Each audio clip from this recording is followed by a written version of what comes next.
Hello, everyone. I'd love to say good morning. It is morning here, but I know a lot of you are joining us from Australia. So good evening to those who are over at the other side of the world. You're very welcome. This is the second in a series of 3 careers-focused webinars that is being hosted by the Australian Society.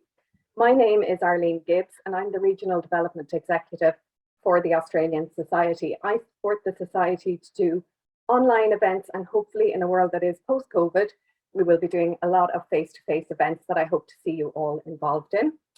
Without further ado, I'd like to introduce my colleague Karen. Karen Lanigan is the Head of Member Experiences, and she also leads the careers team. Some of you may have met Karen. She was recently in Australia at the presidential visit with Paul Henry. Karen at the moment oversees the global member engagement, the district societies, the CPD, event delivery, and she also founded the mentoring and the careers returners program within the Institute. With all of this on her plate, she still manages to remain passionate about all things career development. So I'm really looking forward to hearing what Karen has to say this morning. Just one last note, the question and answers, we'd love to have as many questions as possible. Please don't be shy. You can leave your questions in the question and answers box, and we will address them all at the end of the session. Thanks a million. Karen, over to you. Thanks, Arlene. Thank you. And as Arlene said, you're all very welcome on this webinar. And it's great actually to, sorry, my slides are jumping ahead there. It is great to be able to host a webinar like this, which is fantastic. And that is one of our objectives now, is to, I suppose, provide that support to career support to members overseas. And it's fantastic that the virtual world facilitates that. So as Arlene said, I am head of member experience, and that also includes the whole area of career development and career support, which is an area that I've been involved in for well over 20 years at this stage. I started my career in the area of recruitment, which gave me a real insight into the career paths and I suppose options for finance professionals, but chartered accountants in particular. So with that background and knowledge, hopefully I'll bring some tips and advice to you today in terms of your career development, how you can go about maximizing your career and the qualifications that you have. So the kind of things we're going to touch on today will be, you know, the skills that you need in the current environment, looking at branding and networking tips, and also as well looking at, as we said, how you can maximize your career, and also to give you some insights in terms of the career supports that we have available to you as a member. So to get us started, I suppose what we would say is that I suppose kind of the fundamentals of career management are the same, whether you're in Australia, whether you're in Ireland, the US, irrespective of where you are, the fundamentals are essentially the same. So the first thing that I would say to all members is to actually have a plan, to kind of take time out and think about, look, what is it I really want in terms of my career, and making sure that you're I suppose setting aside time. I know we're all busy, but even once a month, putting time in your diary to kind of say, right, I'm taking this hour for myself to really think about what it is that I want to do career-wise, and really thinking big and mapping it all out step by step by step. Because I think it can be quite overwhelming if you're just kind of sitting down essentially with a blank page to go, where do I want to go? But if you take it step by step, it really can help you to kind of map that out. And obviously it stands to reason that if you have a plan, you're much more likely to achieve success. And I often, I suppose, liken this to, when you step into a car, you rarely just get into the car, not knowing where you're going. We're going to the shops, we're going to work. It's the same in terms of your career. It's about taking control of your career and knowing exactly where it is that you're going. So I would suggest that you break it down, as I said, into kind of short, medium and long-term goals. And that will help you, again, just to get a handle on it and make it a lot easier just to think these things through. The other thing to do then is to kind of, I suppose, set goals for yourself and say to yourself, well, look, where do I want to be at the end of a particular period? But also then to kind of look at that further and kind of say, right, to get to where I want to be, what do I need to do? Because there will be very specific actions that you need to take. It's also looking at, what tools and support are available, because more often than not, like we will need some support or guidance along the way. So don't feel that you need to be doing this on your own. So it's either reaching out to us here in the Institute, mentors, family, friends, etc. So it's I suppose garnering all of that support around you to help you. And then, be very specific in terms of what the result is going to be. So again, looking at your time frame, saying, right, well, at the end of 12 months, what do I want to have achieved? And make that as real as possible, because the more real it is, the more specific it is, the more motivated you're going to be. So it's all about, I suppose, having a plan. And I'm sure you're all very familiar with developing business plans, etc., for in a professional context. So this, in essence, is no different. The other thing is to make sure you articulate your ambitions, because we can all be guilty of head down, getting on with the day job and being really busy and thinking, actually, I'm doing a good job here, so I'll get noticed, or I'm doing a good job here, I'm really busy, so I will be promoted. But that isn't always the case. You do need to have those conversations and let the decision makers within the organization know what your ambitions are, and that's a lot easier if you know what they are yourself. So it's about sticking your head above the parapet, and letting your manager, director, etc., know what it is that you're looking for. Plan those conversations with them, and don't be afraid to kind of say, look, I am ambitious, I want more responsibility, I want to take on more. What opportunities are there here for me? So it's looking at, I suppose, things like, say, project roles or sideways moves, but it's really making sure that you're very clear in terms of, look, I want more responsibility, I want to move my career forward, and it's about raising your profile, which we'll touch on in a little while internally to help you to do that. So the next area that I want to touch on is developing your elevator pitch and your brand, because that is really important in the context of your next career move and future career move. So it's all about having that elevator pitch ready. And what I mean by that is that if you were, as the title would indicate, if you were to meet somebody in the lift, so for example, a new CEO, you were to meet them in the lift going from one floor to the other, and you had 20 or 30 seconds and you had to introduce yourself, or you were at an event and you meet somebody influential, how would you introduce yourself? So you need to have that pitch, as it were, ready to go, and to do that within, very succinctly, in 20 to 30 seconds, and do it in a way that I suppose is authentic, that you're comfortable with. So I've given you a little formula there to help you to do that. So it's essentially to say, look, I do X. So it's basically to say, look, what is it you do in your day job, and generally or within your career, who it is you do that for in terms of your stakeholders, and then the bit that was really important, so it's really showing that, like, what are the outcomes that you deliver, where's the value that you add within your role and within your specific space. So I would suggest that you take a bit of time just to kind of map that out, practice it so you feel comfortable with it and it feels right for you. And it's not, I'm not suggesting it's easy by any means. It will take a bit of time, but at least with that formula or structure there, it will help, and you have a template to work with.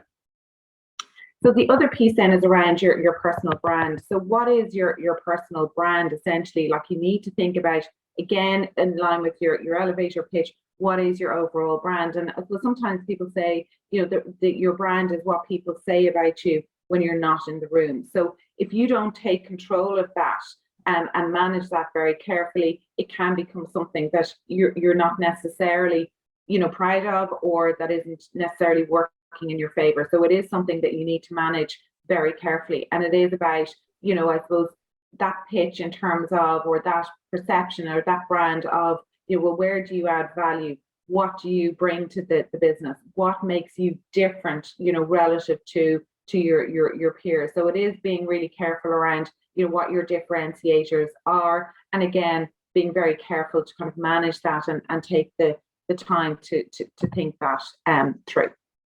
So again, just I want to flesh out a little bit more around, very proactively and intentionally managing your visibility, particularly where we are in I suppose, kind of the virtual or hybrid world. So again, just building on that theme of your personal brand, it can be good to think about, somebody who you admire, and respect. So whether that's, you know, I suppose somebody within your own organization or kind of elsewhere, and think about it, you know, why is it that they're a good role model? What do I, you know, as I said, admire about them? Looking at their values, like how do their values align with yours? You know, and thinking about that very, very carefully. Also, in terms of their behaviors, what behaviors do they exhibit that you'd like to be able to exhibit as well? And thinking about it, well, look, what can I learn from their approach? So it could be their approach to networking. It could be their approach to bringing people with them. So it's really just being more analytical about that and looking to see who are the role models within your professional and personal life that you would like to emulate. I suppose that could be really useful just to think that through. The other thing is, now that we're all back in the office again, it's making the most of those water cooler moments. So what I mean by that is, as you're meeting, you know, peers and your I suppose kind of the more senior members of the team, it's really just taking the opportunity to kind of build those relationships, have those conversations, and you can often get insights into, you know, what projects are coming up, so that you're ahead of the game, so that if you did want to kind of put your hand up to kind of say, look, I want to get involved in this, you do have that inside track. So it's making the most of those I suppose opportunities in the office, making sure that you don't become invisible, because often when it comes to promotions, it's more about kind of visibility than it is ability. So you need to make sure that you are on the radar of the decision makers, and particularly now, as said, in that hybrid environment where there can be what's called this proximity bias. So if you see somebody more regularly, they're more at the kind of forefront of your mind, and they're more likely to think of you for projects or you know, promotions. So it's really important that you look at that visibility for yourself. You're making the most of the time in the office, you're networking, having those conversations with the influencers, and really, I suppose, building those relationships that are really very important in terms of that career development. So it's about being, I suppose, strategic, deliberate, intentional about when you go into the office. So having those meetings, lining up those meetings, and having those conversations, or using the time when you're in the city or in the office to have those cups of coffee and network, essentially, so to build that network. So moving on, it's the perfect segue into building your network. What you'll find is, as you become more senior in your career, you're less likely to find your next opportunity, say, through, you know, the recruitment channels. Often it is through kind of word of mouth and your network. So as you become more experienced and you're looking for more senior roles, your network does become increasingly important. So it is really important that you look at your network and see how you can actually build that out. So what you need to do is look at your network within the profession, so within the chartered network, and making sure that you're leveraging that, but also as well to broaden it out to outside of that, the profession as well. And like very often you can do that through, you know, the work environment that you're in. So for example, you may have dealings with, you know, legal professionals. So that gives you the opportunity to build out your network across the profession there as well. So it's really being, again, intentional around this.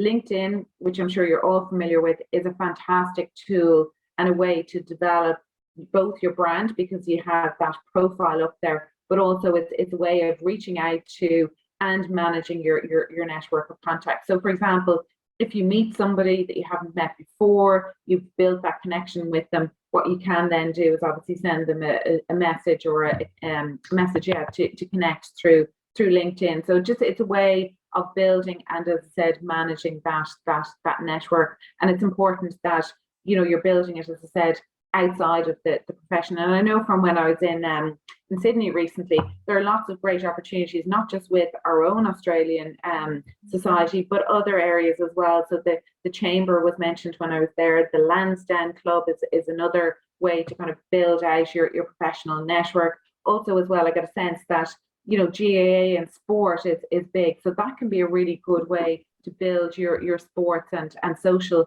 connections that filter over into the professional world. But as Arlene said, we are on the road to going back to face-to-face events. So there will be plenty of opportunities through the Australian Society and elsewhere to really look at building out your network. And then, as I said, really leveraging LinkedIn to kind of manage that.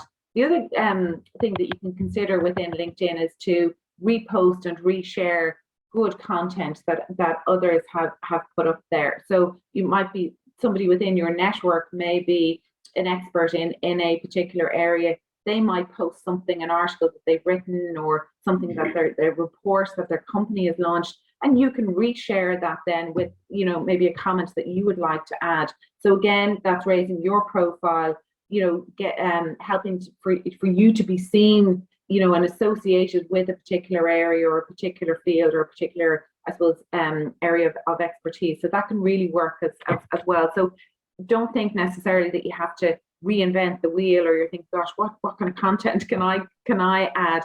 You can actually share and repost content that others within your network have posted. So really what I would say is it's all about investing in your network. It's a type of, I suppose, activity that you don't see the results of necessarily straight away, but it is something that you need to keep investing in. What I would say as well is, like, to try and keep your network warm in Ireland. You may not necessarily be thinking about moving back at any time soon, but it's still really useful to keep that network warm. And again, LinkedIn can really help with that. And my advice in terms of networking is always to kind of start small and build it up. I think you're much better off having a smaller, tighter, quality network rather than a bigger network that you can't necessarily rely on. So it's all about being authentic, starting small, building it up, and I suppose investing time throughout your career. The other suggestion I would have is to find a mentor. So this goes back to what I said earlier. Don't feel that you have to figure this all out yourself. Do look for somebody to kind of help you with this, because what you will find is that a lot of very successful professionals will either have a coach or a mentor by their side. And it really is great to have somebody who can give you that support, who can motivate you, who can share their I suppose their war stories and successes with you as well, so you can really learn from their experiences over time. Here in the Institute, we do have our own career mentor program. We have over 150 mentors on that panel, and they are accessible to you as well, because we can set those mentor engagements up online or virtually. So if you're interested in that, do let me know, and I'm more than happy to kind of take you through that process. We have mentors in Australia. We have mentors in Ireland who, as I said, are available virtually. So that is, a value add service that we have here through the Institute. So I would suggest that, if you're interested in it, just let us know and we can make that connection for you, because it can be hugely valuable to get that independent sounding board. And typically the mentors that we have on the panel, are very experienced and have had a very successful career. And the great thing about them actually is that they really want to give back to the profession. So they're giving of their time, and we've been very selective in terms of who we've added to the panel, because the intention is that they're there to support you and have the skill set, the knowledge, and the ability to be able to do that. So that is a really valuable resource just at your fingertips. So as I said, let me know if it's something you're interested in. So the other suggestion I have for you is about keep learning new skills, because I suppose what we've seen over the last 2 years in particular is that the world is moving so quickly, and the skills that are required are advancing all of the time. And there's an expression that says, never again will the pace of change be as slow as it is today. We've particularly seen that over the last 2 years. So it is really important that you're deliberate, you're intentional about the skills that you're adding. And what I mean by that is that if you have that plan in place in terms of your career, it will give you a good sense of, well, look, what are the skills that I need to develop to help me to achieve the career goals that I've set for myself. And the other, I suppose, common phrase that is often used is, what got you here won't keep you here. So it's about making sure that you have the skills that you need for that next step of your career, and that's really important, just to keep that in mind.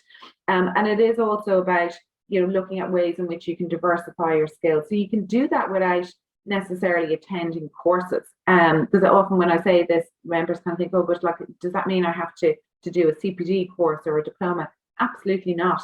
Like, a lot of this, developing and diversifying your skills, you can do through getting involved in projects, getting a mentor, because you're going to develop skills that way. It's getting, like, you can develop your interpersonal skills by getting out and networking and meeting more people. And the other thing you'll find is, as you become more senior and develop your career, there's a much more greater focus on your leadership capability and your soft skills. So that is where, the focus increasingly comes as you develop your career. So even getting involved in, like, voluntary roles, charity work, getting onto a board of an organization, they're all activities that will help to enhance and to diversify your skills. And if you're not sure of the areas that you need to be focusing on, we do have a competency map for members where you can go in, and depending on the career stage that you're at, you can see specifically what skills you require at that particular stage of your career, or indeed the next stage. So you can start figuring out, well, look, where are the gaps for me? What areas do I need to focus on? So that's a really helpful tool available on our website. So I thought it'd be useful just to highlight some of the skills that we're seeing are coming up as being in demand all of the time. So we've got the agility and flexibility, which we've all had to demonstrate over the last 2 years in particular. There's the analytical and strategic thinking. There's also curiosity. And what I mean by that is, where you're constantly asking questions. You want to understand things. It is about that learning piece as well, that you're constantly looking to learn, and really kind of understand, well, look, what are the next things we need to do as an organization? Where can I add value? That you're constantly looking, to kind of learn more, to figure things out, provide solutions. So that's, like, I suppose curiosity encapsulates, I suppose, a number of things, but it is a really important skill. And we often think about kids, like, if you think about kids, they are so curious about things, and what's this, mom, and what's that, and so we need to try and maybe go back to that a little bit, and to be more curious. As I mentioned, communication and interpersonal skills, really important. Stakeholder engagement and management, particularly as you climb the career ladder. Resilience, to be able to deal with kind of setbacks and challenges as they come along. And then trust, ethics, and integrity, like a really key foundation. Like, again, if you're in a leadership role, that's something that others will be looking to you for, in terms of, that trust, that integrity, and what you'd be looking for in terms of a role model as well. So hopefully that gives you a sense of, the skills that we're seeing are in demand globally. And I'm sure Christina, who'll be speaking shortly, is seeing that too, in terms of the recruitment activities that she's working on. So the other thing, I suppose, like, in terms of identifying your skills, this is a really helpful tool to help you to kind of zone in on your core skills. So what you do is you look at your achievements or accomplishments, and take one at a time and say, right, so I achieved X. So very simply, it could be, I qualified as a chartered accountant. And then you look at it and say, right, what are the skills that I needed to demonstrate to become a qualified chartered accountant? So, resilience is one for sure. Focus, hard work, numeric and academic capability. So very quickly you start to see what those skills are, and particularly if you do this across a number of your different accomplishments, both in your personal and your professional life, and you will start to see a theme arising in terms of what those core skills are. So that can be really useful to help you articulate those, whether you're going for promotion, whether you want to discover the gaps that you have, or you're preparing for interviews. So it's a really useful tool in that sense. The other thing you need to think about is just that kind of transferability of your skills. So whether that's transitioning into another role, into another sector, or indeed, like, if at some point you're thinking about coming back to Ireland, you may or you may not, but it's just thinking about that transferability. And I have a picture of a parachute there. So the way I often think about this is, like, you have a backpack of like a skill. So you have your backpack with a whole range of skills in it. So if you needed to transfer or to move for some reason, whether that was through redundancy or whatever, it's looking and saying, right, well, what skills do I have to bring with me? What are those transferable skills? So it's really about concentrating on those competencies in general. So I suppose the generic skills and competencies that you have that you can bring with you. And I suppose we find this when, I suppose members are looking to transition into a different career area. What you're trying to do is get away from very specific languages and I suppose very specific I suppose terminology, shall we say, of working in a particular area. So you're trying to step back from that and look at it in very generic terms to kind of say, what are the core skills and experience that I have? That can be a really useful exercise to do that, to kind of say, okay, so what can I bring with me, into another sector and into another role, or even outside of the accounting profession altogether. If you're looking for, a career pivot, this can be really useful to do that. So it can be a useful exercise to undertake. The other key, I suppose, tip I would give you is to kind of play to your strengths. So to use the skills that you're strongest at and really maximize those, because that's where you're really going to achieve, the best results, the best outcome, where you're going to be able to add most value and ultimately then have most career success. So it's identifying what those skills and strengths are, and then looking at ways in which you can really utilize those to full effect within your career to maximize your career. And the other thing is, like, if you're playing to your strengths, you're more likely to enjoy what it is you're doing as well, which is obviously important. And all the research shows that playing to your strengths does increase job satisfaction and career success. So it's something to really keep in mind. Then self-confidence. That is like one of the fundamental kind of pillar stones, shall we say. So it's all about, focusing on that. A good way of doing that is to remind yourself of your successes, and that, I suppose, to celebrate those successes, because we can all be very quick to, I suppose, pass them over. We're busy, you're moving on to the next thing, but do keep a record of those successes and remind yourself of them regularly. Also, manage that little voice in your head that can often tell you, you're not doing a great job. Oh, Karen, you should have done a better job here. Or are you going to be able for this? So it's really managing those inner voices that we all have that tend to kind of point to the negatives rather than the positives. So it's really zoning in on that. And it's that, I suppose, that positive mindset and that growth mindset. Carol Dweck does a lot of work around this area. So if it's something that you're interested in, I would absolutely suggest looking her up. She's got some really good YouTube videos and podcasts that are really quite motivational. So I definitely suggest you having a look at the work that she does there. The next tip I have for you is to be brave. And it's about, not waiting till you have like everything in place to make that next step. Because if you wait till you have all of the skills, all of the experience, that may not necessarily come, because you can often step into a role where, yes, you might have, 70 or 80% of what is required, but there's always going to be that element that you don't have. And you just need to step out into the world and into a new role and take it on and learn as you go. And Richard Branson has a great expression around this, and where he says, if someone offers you an amazing opportunity and you're not sure you can do it, say yes, then learn how to do it later. So there is that element of just being brave and stepping out into the world, taking it on and learning as you go. The other tip I would have is just to kind of learn how to manage office politics. So it really is about, being very aware of, what's going on in the office, and remaining positive and kind of staying outside of, the negativity and not being drawn into that negativity. So it's really important.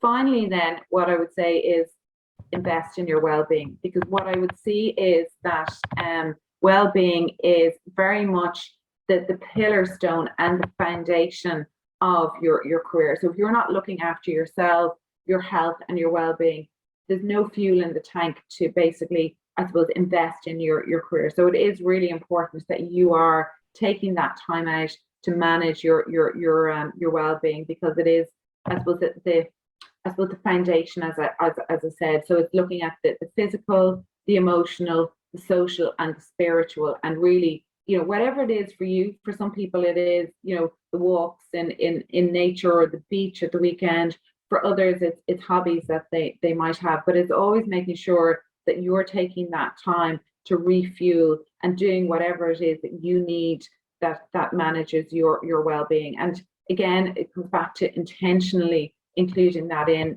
there and taking control of your well-being. It's really, really important.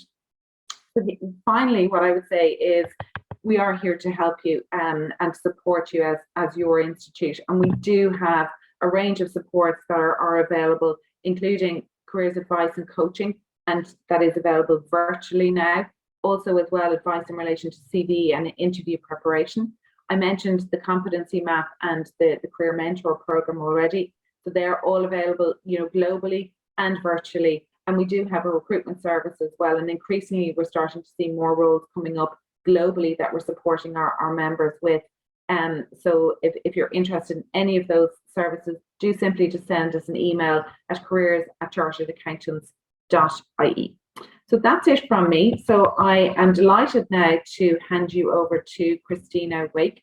Christina works with Wilson Select, and she has many years of experience in the area of global recruitment and understanding career paths, just from, I suppose, that engagement with candidates and her clients that extend across the globe. And she has a particular specialism in the technical finance area. So it's like the areas of risk, actuarial, finance, in general. So I'm going to hand over to Christina, and I'm looking forward to hearing all about her insights and expertise based on her global experience. Over to you, Christina.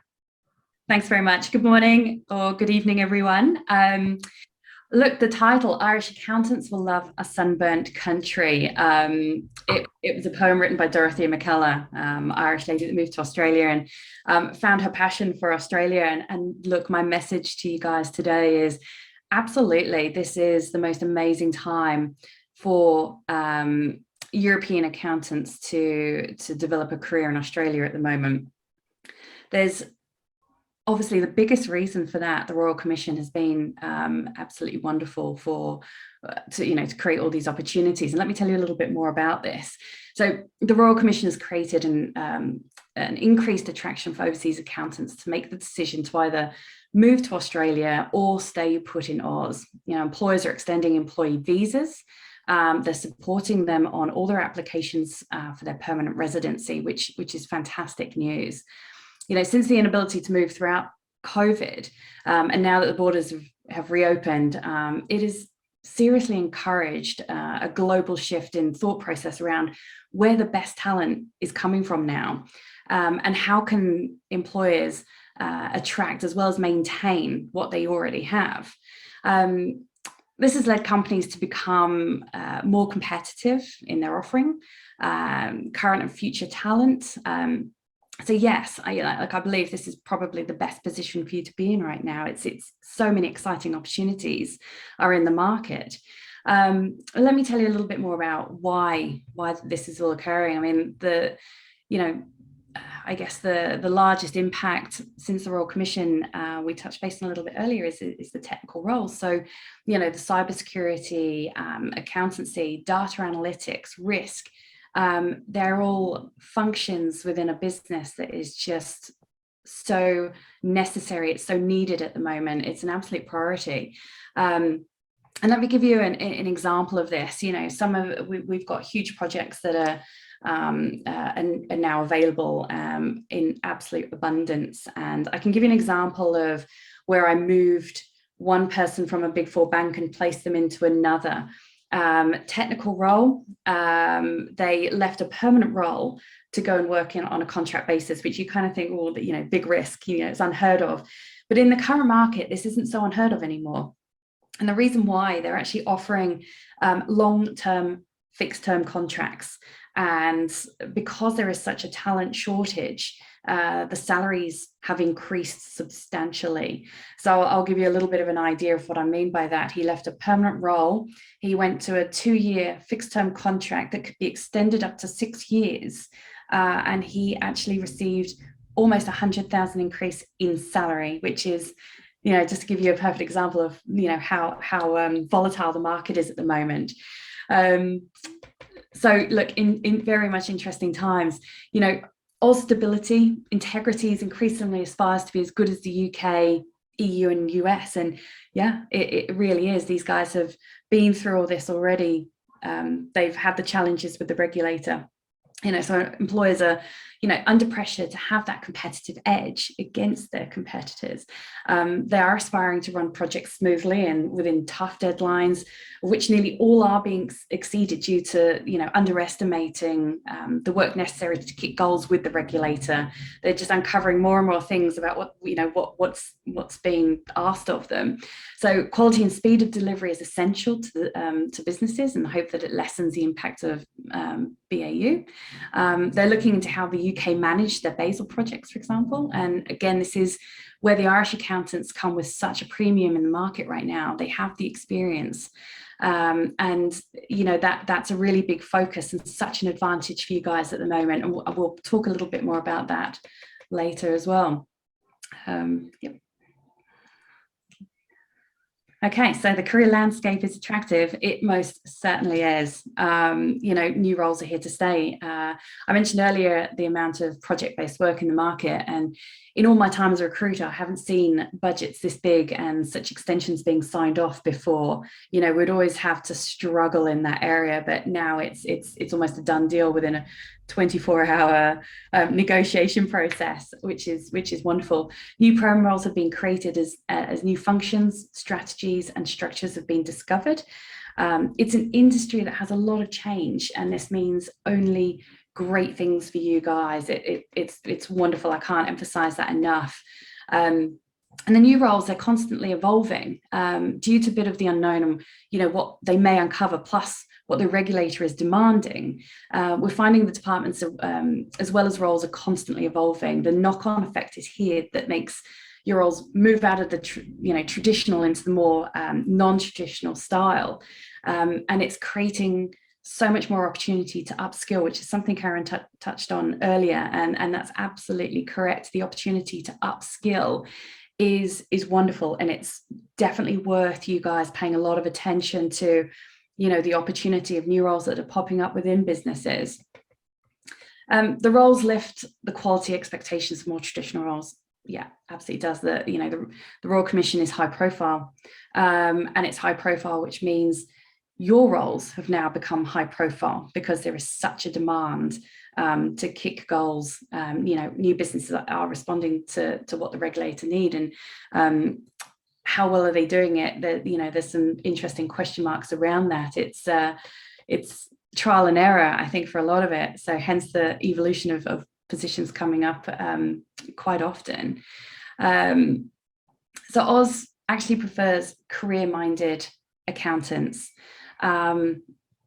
Again, this is very much touching base on some very good points that Karen made earlier, and this is I can't emphasize this piece enough as well. It's companies haven't just changed structures and created new roles.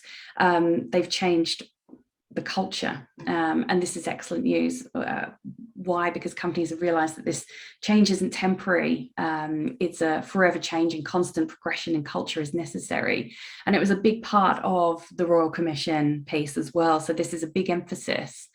They want to invest in people to upskill their employees, and in return, they want their employees to be equally as invested. In fact, if you're ambitious, one of the best times for an accountant in Australia right now. Employers will give you every opportunity to progress your career. If they invest in you and you're kicking goals, your own personal goals, this improves staff retention, quality of work, team culture, so many all-round advantages for both parties. And employers, they can't risk losing key people. And a lot of the projects that are happening right now, it is key. It's key work. The importance, it's the most important projects that are going on within, banks, insurance firms, etc. It's vital. So I guess to recap on, how much of you guys, sorry, next screen, that's my fault. Just to recap on how much of a premium you guys are at the moment. I can't emphasize it enough. It's such a wonderful opportunity in the market right now. Previous regulatory experience is vital to us. So, if you are looking for another opportunity, really hone in on everything Karen talked about before around where your strengths are and what your experience is and what you can actually bring to the table. So yeah, it's regulatory experience. European reporting skills are far better. So really hone in on that as much as you can. Europeans are more worldly in anticipating and contributing to regulatory change. Europeans are more used to interpreting and capturing the wider business ramifications of regulation.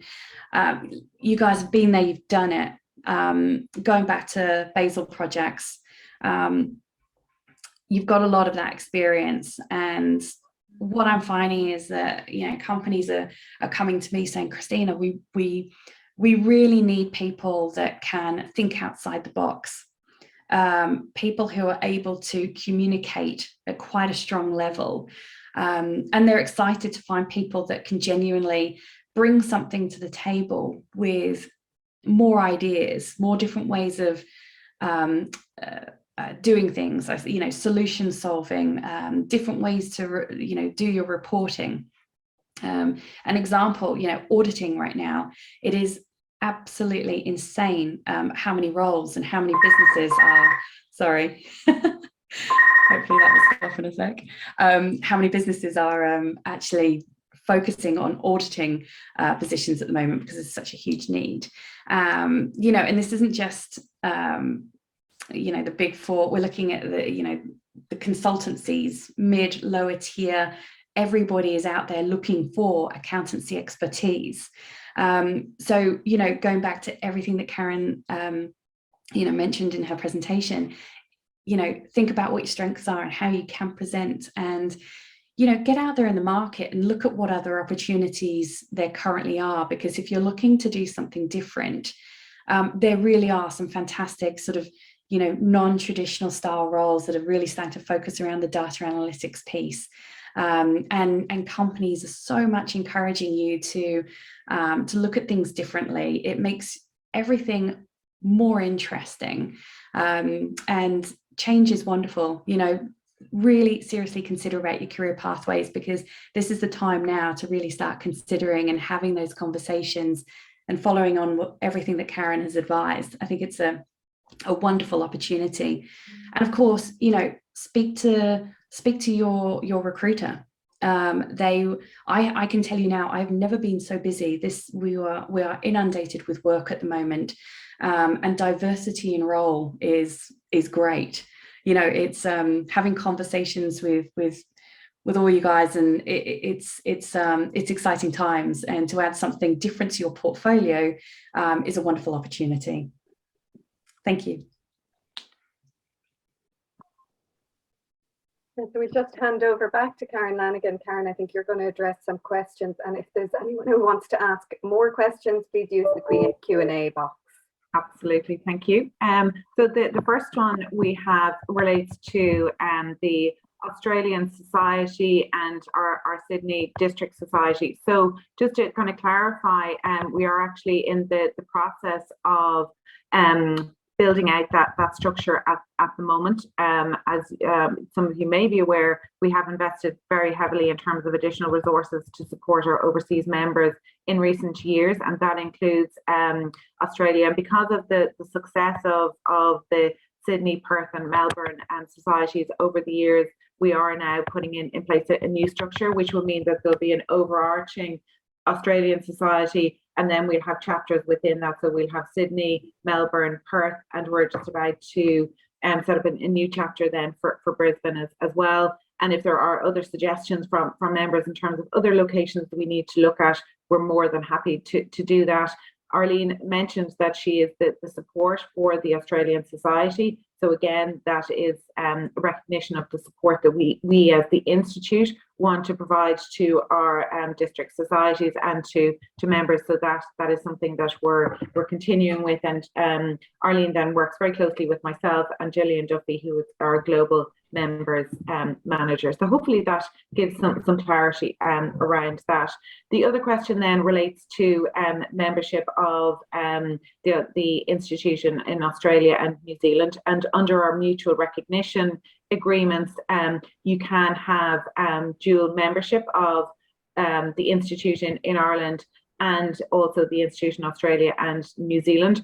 But under those agreements, and this is the same across the various agreements we have, you do need to keep the membership of your home institute, but you can also get a discounted rate then for membership of the institute in Australia and New Zealand then as well.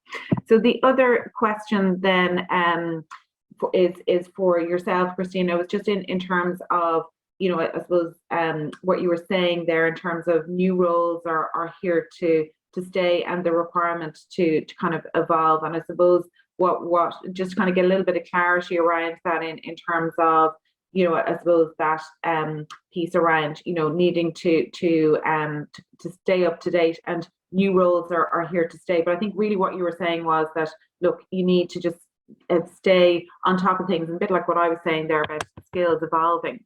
So I don't know if you have anything else that you'd like to add there in terms of new roles and the evolution of roles, Christina. Yeah, absolutely. I think, you know, you're in such a great position in the sense of a lot of businesses are encouraging people to have that technical mind, but equally they're encouraging them to become more strategic and to develop that commercial awareness. Mm-hmm. A lot of businesses are now developing you know, internal training to help people do that, to encourage them to become more commercially focused. And with that, one of the reasons why they're focusing so hard on this as well is because, you know, you can stay in a technical role for only so long, and then you hit that career level, and then you kind of go, okay, well, what now? Mm-hmm. You know, have that commercial awareness. It's going to be quite a struggle for you to sort of get into a more senior position. Mm-hmm. This really has been acknowledged, and you know, companies are pushing harder and really investing in their people now, which is superb. And equally, you know, a lot of the roles are becoming quite front facing. Mm-hmm. So, you know, the opportunity to enhance your communication skills, to be able to present, it's great. They're all out there at the moment. Mm-hmm. Mm-hmm. As well as the technical side. I mean, look at what's happening with data analytics at the moment in the world. It's gone absolutely nuts, which is great. And this is where more of the non-traditional style roles are really, really developing. Absolutely, and we see that right across the board here. And it's interesting what you say about those interpersonal skills, because it does tie in with what I was saying about, you know, as your career progresses, you're moving more away from the technical into those kind of leadership skills. And, you know, irrespective of the role you're in, like, you know, key I suppose interpersonal and communication skills and soft skills are really important. We have another question here that I suppose is more, you know, looking for confirmation. So basically what we were saying is that obviously, you know, you need to put when you're in an interview scenario, you know, speak positively in terms of the skill set that, you know, an Irish chartered accountant brings, but you need to kind of balance that then with not being seen to be, I suppose, too cocky, or that, you know, you're suggesting that, you know, the Australian skill set or the Australian qualification is inferior. So I suppose it's a sense of getting that balance right, isn't it, in an interview, that like you're obviously selling your skills, but you're not seen to be too cocky, as it were, or, you know, being negative towards, you know, I suppose local candidates, shall we say. Yeah, absolutely correct. I mean, you know, you go for an interview, it's the same purpose for everybody. Mm-hmm. You talk about your skills and you know, what your capabilities are, but also, you know, you can talk an awful lot about your previous experience and you know, why you did things a certain way and how you did it. And there is an advantage to a certain extent from people that do come from the EU, UK and US, because they have experienced, what Australia are now going through with the Royal Commission. So, they've had the conversations with the regulator, they understand what is necessary, what's needed, what's required. So you do have that, best foot forward. But equally, there are a lot of people in Australia who have an abundance of capability who can pick this up, extremely quickly as well. But to have a few, hands on the deck of people who have been through this experience already, like any role, it's an advantage to take somebody who's worked on previous projects before, because he can get things up and running faster. And in the current market, speed is of an essence. They don't have time to, really sit and spend time considering what needs to be done. If there's somebody who has already done it, they've got a lot to bring to the table. Fantastic. Absolutely. And I think it's like the key kind of tip here in terms of interview is absolutely to be confident, but be positive, and don't, I suppose, speak negatively about others or refer negatively to Right. I suppose your competition. Is all about being positive, being professional, same as we would in any other scenario. So thank you so much for that, Christina. I'm not seeing any further questions here, but certainly I am available if you want to email any questions to careers@charteredaccountants.ie. Happy to take any questions or queries offline from members as well. So just like to say thank you so much to Arlene for coordinating and organising the webinar. Thank you to Christina for sharing her insights and experience and knowledge of the market, which is really very helpful if you are considering a move, and it's good just to know what's happening on the ground and globally as well. So thanks so much for sharing that with us today, Christina, and thank you for joining us today on the webinar. Hope you all found it really useful, and feel free to reach out to us if we can help in any way. So thank you so much, everybody.